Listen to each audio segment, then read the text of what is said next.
Hello friends, welcome to our YouTube channel. And आज का ये वीडियो एमपीटीएलएड फर्स्ट ईयर के मैथ पेडागोजी से रिलेटेड होने वाला है। वैसे तो हमने मैथ पेडागोजी की काफ़ी सारी क्लासेस पहले भी की हुई है, पीवाईक्यू सॉल्व किए हुए हैं, बट इस वीडियो में हम गणित शिक्षण की टोटल 6 यूनिट में क्या चीज़ें आपके एग्ज़ाम के लिए इम्पॉर्टेंट है, सिर्फ उन्हें देखने वाले हैं। जैसा कि आपके एग्ज़ाम के लिए टाइम बहुत कम बचा है एंड इस कम टाइम में आपको अब ब्लूप्रिंट नहीं देखना चाहिए।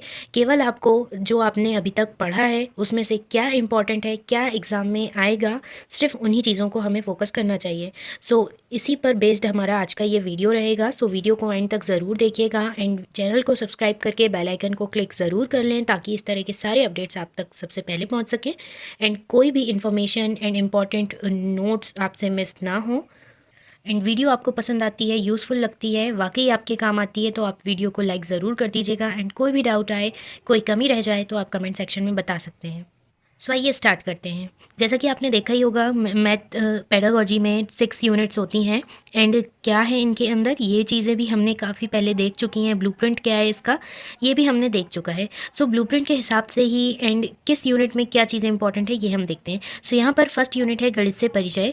इसमें जो आपके ऑब्जेक्टिव में क्वेश्चन आता है वो गणित के अर्थ और उसकी परिभाषाओं से रिलेटेड आता है। पिछले बार भी पूछा गया था कि गणित को एक भाषा किसने कहा है, तो यहाँ पर हम कुछ परिभाषाएं क्विक में देख लेते हैं। तो यहाँ पर आप ये ध्यान रखिएगा, मैथमेटिक्स एक ग्रीक जिसे हम लैटिन भाषा कहते हैं, तो लैटिन भाषा का शब्द है मैथमेटिका से बना हुआ है, जिसका मतलब होता है सीखी जाने वाली वस्तु। बेंजामिन पियर्स ने गणित को एक ऐसा विज्ञान कहा है जो निष्कर्ष पर पहुँचता है। लिंडसे ने भौतिक विज्ञान की भाषा कहा है गणित को, और कांट ने प्राकृतिक विज्ञान केवल तब तक ही विज्ञान है जब तक कि यह गणितीय है कहा है। इसी तरह जो इम्पोर्टेंट है, जो एग्जाम में आ सकता है, वो यहाँ से आता है। लॉक ने यहाँ पर गणित वह मार्ग है जिसके द्वारा बच्चों के मन या मस्तिष्क में तर्क करने की आदत स्थापित होती है, ये लॉक ने कहा है। गणित विज्ञान की रानी है, ये गॉस ने कहा है। एंड गणित को विज्ञान का नौकर माना जाता है, ये बेल ने कहा है। एंड गिब्स ने कहा है कि गणित एक भाषा है, ये पीवाईक्यू है आपका 2025 में इससे क्वेश्चन बना था। एंड इसके अलावा हॉगमैन ने गणित सभ्यता और संस्कृति का दर्पण है, ये चीज़ें आप एक बार देख लीजिए। एंड इसके बाद जो इम्पोर्टेंट चीज़ आती है वो है गैलीलियो द्वारा दी गई परिभाषा, क्योंकि इसने भी गणित वह भाषा है जिसमें परमेश्वर ने संपूर्ण जगत या ब्रह्मांड को लिख दिया है। तो आप यहाँ पर कंफ्यूज मत होइएगा। अगर सिंपल एक लाइन में लिखकर आता है कि गणित एक भाषा है तो ये परिभाषा गिब्स ने दी है। ओके, अब हम गणित की प्रकृति की बात करें। अगर आपसे इससे क्वेश्चन पूछा जाता है तो आप 2 पॉइंट्स लिख दीजिएगा।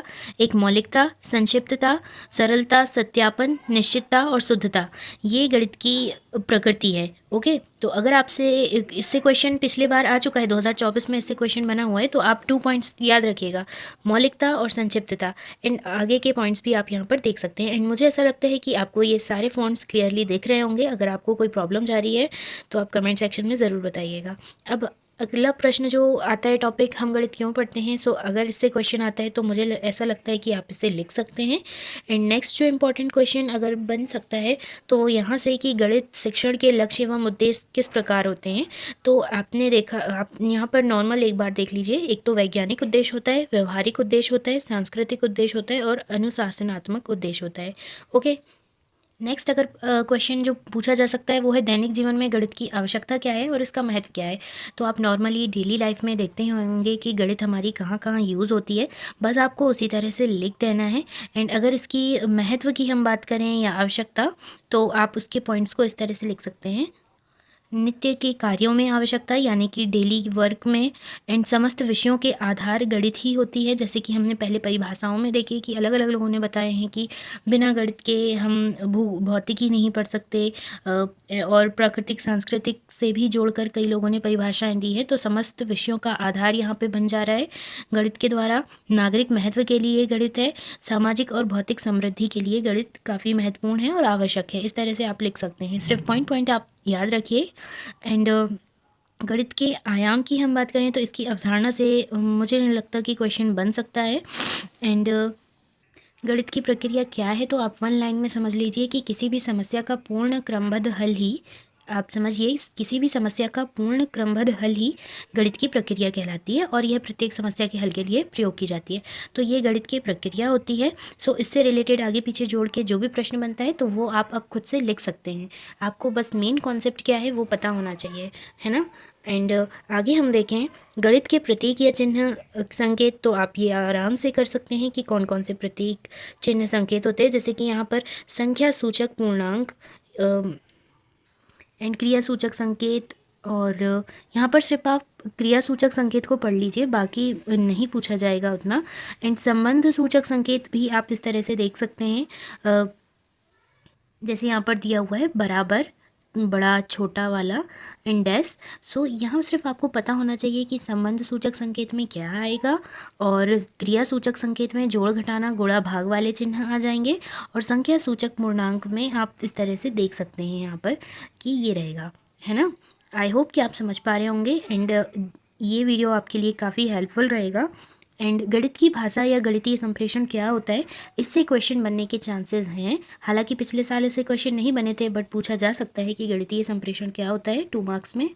तो जैसा कि हम अपने डेली लाइफ में लैंग्वेज का यूज़ करते हैं निर्देश देने के लिए, कुछ अपने थॉट्स का आदान प्रदान करने के लिए, उसी तरह गणित की भाषा या गणितीय संप्रेषण का प्रयोग गणित की समस्याओं को समझने के लिए, संख्यात्मक विचारों को प्रकट करने के लिए करते हैं। इसमें कुछ प्रतीकों का प्रयोग किया जाता है, इसलिए हम गणित को प्रतीक प्रधान भाषा कहते हैं, जिसकी उपयोगिता संख्यात्मक चिंतन में मानव मात्र को सुविधा प्रदान करती है। बस इसमें ज़्यादा कुछ जानना नहीं था। अगर आपसे पूछा जाता है गणितीय संप्रेषण की भूमिका क्या है, तो आप इजीली समझ कर लिखिए कि गणित की हम भाषा का यूज़ क्यों करते हैं। एक तो सरल प्रस्तुतिकरण के लिए, समय की बचत के लिए गणितीय भाषा का प्रयोग किया जाता है, संकेतों का ज्ञान इससे हमें मिल जाता है, और प्रश्नों को हल करने में हमें काफ़ी ईजीनेस होती है। बस ये 4 पॉइंट्स हमारे लिए इम्पॉर्टेंट थे। एंड अगर आपसे ये भी पूछ लिया जाए कि गणित की भाषा या गणितीय संप्रेषण का बालकों द्वारा उपयोग क्या है, तो बालक कैसे उपयोग करेंगे गणितीय भाषा का, या तो प्रश्न पूछकर, प्रमाण के लिए कि जैसे यहाँ आपको एग्जाम्पल भी दिया हुआ है कि यदि छात्र जो है वो बीजगणित में यदि 2 संख्याओं को जोड़ता है, तो शिक्षक जब उससे पूछता है कि आप किस तरह से प्रमाण प्रस्तुत करते हैं, तो वो उनके गुणक को धन के रूप में माना जाता है, इस तरह से वो अपना रिप्लाई करता है। तो ये एक गणितीय नियम है। तो प्रमाण के लिए हम गणितीय भाषा का यूज़ करते हैं, प्रश्नों को हल करने में बच्चा यूज़ करता है, और बस इतना ही आपको लिखना है। गणित की भाषा या गणितीय संप्रेषण का शिक्षक द्वारा उपयोग, या फिर अगर आपको इस तरह से पूछा जाता है गणितीय संप्रेषण में छात्र की भूमिका या शिक्षक की भूमिका, तो छात्र की भूमिका में आप ये 3 पॉइंट लिखेंगे, प्रश्न पूछकर, प्रमाण के लिए, और प्रश्नों को हल करने में। इसी तरह जब शिक्षक द्वारा उपयोग या शिक्षक की क्या भूमिका है अगर आपसे पूछा जाता है, तो आप लिखेंगे कि छात्रों को निर्देश देने में गणितीय भाषा का यूज़ करता है शिक्षक, होमवर्क देने में, प्रश्नों को हल करने में, स्पष्टीकरण करने में, और शीघ्रता करने में भी इसका यूज़ किया जाता है, प्रमाणों के लिए, समस्या समाधान के लिए।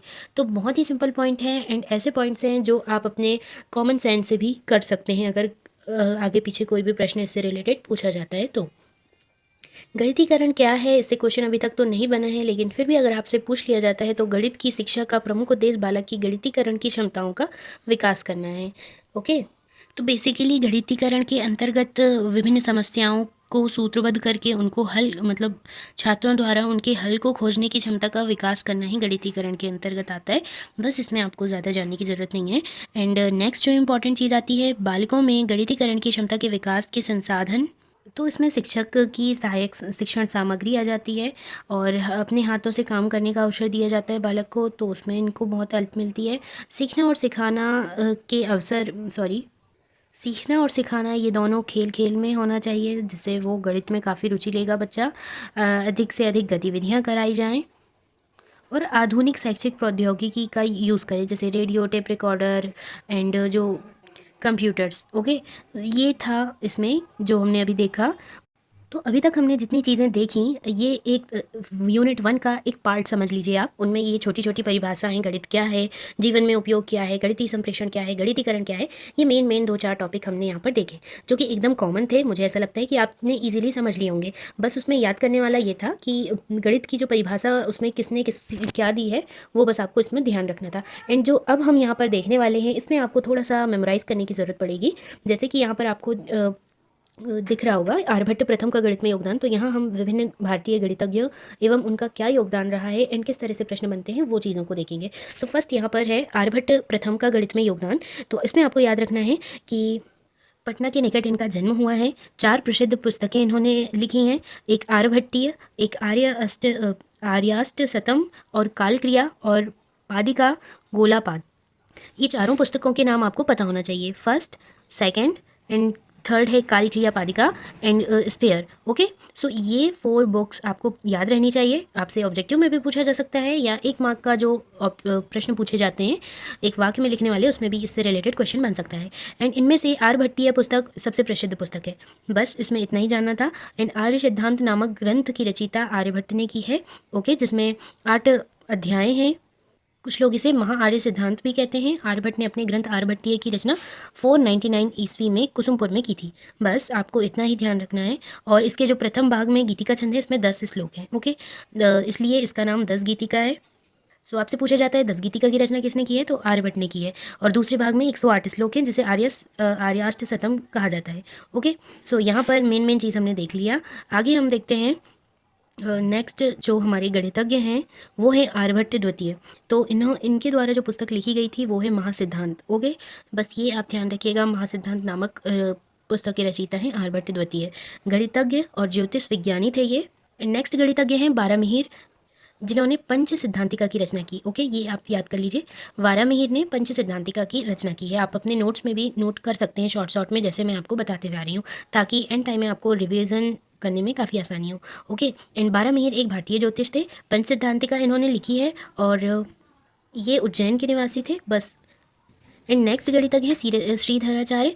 तो भास्कराचार्य गणितज्ञ के समकालीन श्रीधराचार्य भी एक सुप्रसिद्ध गणितज्ञ हुए थे। इनका जन्म कर्नाटक प्रांत में 1991 ईस्वी में ब्राह्मण परिवार में हुआ था। पिता का नाम बलदेव था, माता का नाम अबुक्का था। और इन्होंने प्रसिद्ध ग्रंथ गणितसार की रचना की है, जिसमें 300 श्लोक थे और इस कारण यह ग्रंथ त्रिशतिका के नाम से भी प्रसिद्ध है। इस ग्रंथ में प्रकरण इस प्रकार है कि प्राकृतिक संख्याओं की माला, गुणन, भाग, शून्य, वर्ग, घनमूल, भिन्न, त्रैराशिक, ब्याज, मिश्रण, साझा मापिकी और छाया मापन आदि है। ओके, एंड भाषा इनकी बहुत ही सरल संक्षिप्त है। गुणनखंड की इन्होंने 4 विधियां बताई हैं, एक कपाट संधि, एक तस्त, एक रूप विभाग और स्थान विभाग। और अंक गणित का एक प्राचीन नाम पाटी गणित इसमें बताया गया है। तो इसकी मैं इतनी डिटेल इसलिए बता रही हूँ कि आपको एक शॉर्ट नोट लिखने के लिए भी आ सकता है कि श्रीधराचार्य का गणित में योगदान क्या है। ओके, एंड आप जानते ही होंगे श्रीधराचार्य ने ये गणित में का नियम दिया था, जो कि आपने 10th क्लास में ज़रूर पढ़ा होगा। एंड नेक्स्ट है श्रीनिवास रामानुजन का गणित में योगदान। तो इसका भी शॉर्ट नोट लिखने को आ सकता है बाई चांस, बाकी उतना नहीं पूछा जाता है। तो इसमें नॉर्मली आप ध्यान रखिएगा, रामानुजन का जन्म तमिलनाडु राज्य में इरोद नामक ग्राम में 22 दिसंबर 1887 ईस्वी में हुआ था। जाति इनकी ब्राह्मण थी, आर्थिक स्थिति अच्छी नहीं थी, गणित विषय में बहुत अधिक रुचि थी और स्थिति सही होने ना होने की वजह से इन्होंने शिक्षा ग्रहण नहीं कर पाई अच्छे से और मद्रास ट्रस्ट में बहुत ही कम वेतन पर इन्होंने नौकरी की।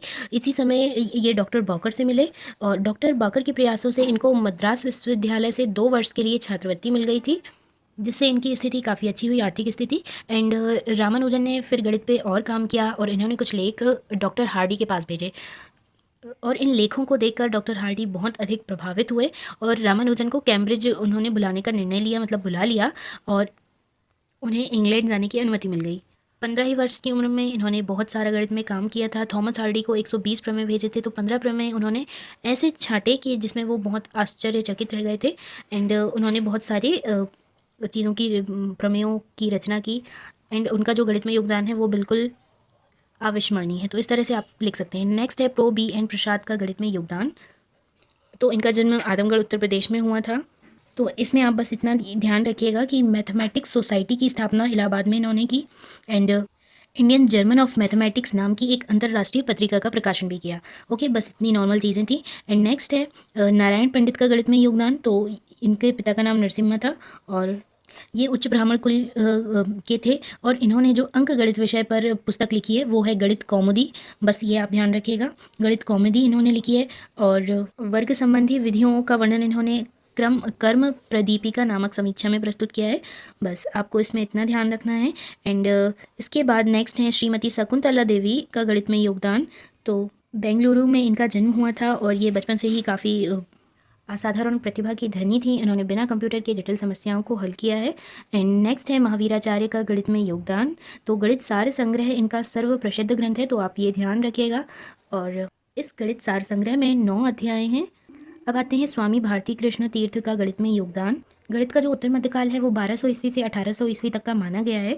तो इसमें जो स्वामी भारती कृष्ण तीर्थ थे, उनका मेन कार्य ये था कि गणित के क्षेत्र में प्राचीन ग्रंथों की टीकाओं पर आधारित कार्य इनका था। और इन्हों मतलब इस उस गणित के उत्तर मध्यकाल में इनका काफ़ी योगदान रहा है। वैदिक गणित ग्रंथ को इन्होंने प्रतिपादित किया था। और अब हम देखते हैं बोधायन। तो बोधायन ने 2 वर्गों के योग और अंतर के बराबर वर्ग बनाने की विधि प्रस्तुत की है, और करनी 2 का मान दशमलव के 5 स्थानों तक निकालने का सूत्र भी इन्होंने निकाला है। एंड इसके बाद जो छोटे छोटे कॉन्सेप्ट्स आते हैं जिनसे ऑब्जेक्टिव पिछले ईयर्स में बन चुके हैं, वो हैं परम मित्र या पूरक अंक। तो ये केवल 2 अंकों का एक ऐसा योग है जिसका 10 आना चाहिए। मतलब कि अगर आपको दिया हुआ है कि 2 का परम मित्र क्या है, तो आप बताएंगे 8, यानी कि 2 संख्याओं का योग मतलब 2 अंकों का योग 10 आना चाहिए। बस ये है परम मित्र का कॉन्सेप्ट। यदि 1 का पूछा है तो 9 आएगा इसका परम मित्र, 5 पूछा है तो 5 आएगा। ओके, अगर 10 का परम मित्र पूछा है तो 0 आएगा। इसी तरह बीजांक भी है। तो बीजांक किसी संख्या के अंकों का योग 1 प्राप्त होने तक हल करने को बीजांक कहते हैं। तो इसमें आपको क्या करना है, इससे क्वेश्चन भी बन चुके हैं। जैसे 257 दिया है तो 2 और 5 को आप जोड़ते हैं तो 7 आ जाता है। फिर 7 और 7 को आप जोड़ेंगे तो 14 आ जाएगा। तो 14 भी यहाँ पर 2 अंक दिख रहे हैं, तो 4 और 1 को आप जोड़ते हैं तो 5 आ जाता है। तो 257 का बीजांक यहाँ पर 5 हो जाएगा। ये है बीजांक का कॉन्सेप्ट। एंड नेक्स्ट घटाने में परम मित्र बताएगी, जो कि तो इंपॉर्टेंट नहीं है। सो ये थी यूनिट 1 की इंपॉर्टेंट चीज़ें। एंड आई होप कि आपको ये सारी चीज़ें समझ में आई होगी। मैंने सिर्फ सिलेक्टेड चीज़ों के साथ साथ काफ़ी डिटेल में, यानी कि अगर आपसे कुछ नया भी पूछ लिया जाता है तो भी आपसे बन जाए, इस तरह से डिस्कस करने की कोशिश की है। अगर आपको कोई भी डाउट आता है तो आप कमेंट सेक्शन में ज़रूर पूछ सकते हैं। एंड वीडियो को लाइक ज़रूर कर दीजिएगा। एंड अब हम देखते हैं यूनिट 2।